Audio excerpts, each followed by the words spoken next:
Kat Norman. I'm 30 years old, come from Atlanta, Georgia, and I'm working here in Sarajevo as a hostel manager. I run the Doctor's House Hostel. We opened up just this year in February.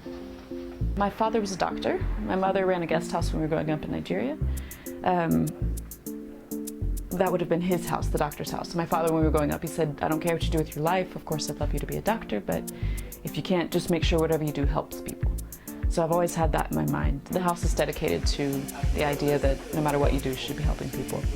So I showed up in Sarajevo, and really within a month, I had it all. Like, I had a business partner, boyfriend, building to put the hostel in. So it really just fell right in my lap. So it seemed like a good fit, and so far, so good. I mean, it's gone really well. Within a year, the business is active and running. I've got guests all the time.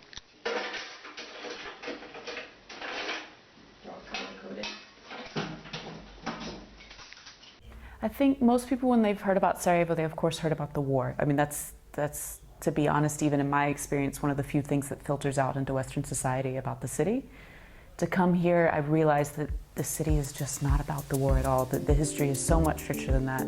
The people have moved on themselves. When you interact with Sarajevans, what you see is the humor, and you see this attitude of determined, positive thinking. You know, even during Yugoslavia, they were considered a rich artist community. Tito himself loved Sarajevo. This was one of his favorite cities, so he always spoke that way about it. And that's still true today. There's maybe it's the mountains, maybe it's something about the history of the city and the family lines that they're in, but there's a true artist community here.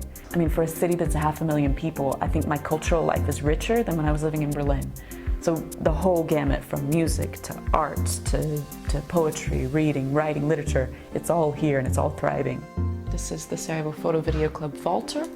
They're all Bosnian photographers taking photos in Bosnia. So it's a little bit of everything. You have to wait. The most important thing with the coffee, everybody's got their opinions from all the different regions on how it's done, but the most important thing is to boil it.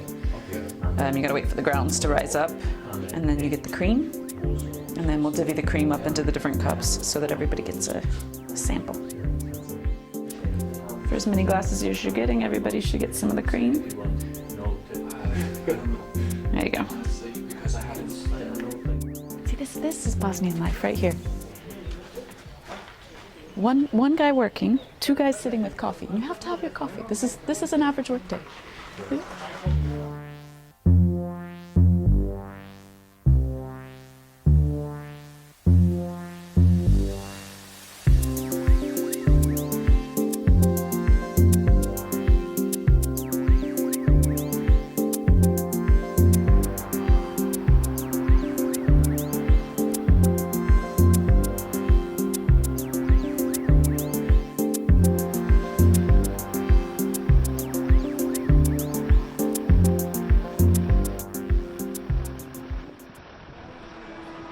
There's a place called Kino Bosna, which is an artist hub, and it's a 1908 cinema turned squat bar, and the environment there is just amazing. It's just totally chill. On Mondays they do Srebrenica music, which is the traditional Bosnian love songs.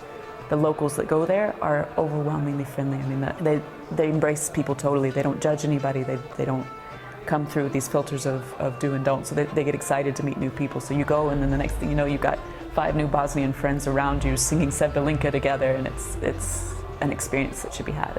It's one of the true secrets of Sarajevo.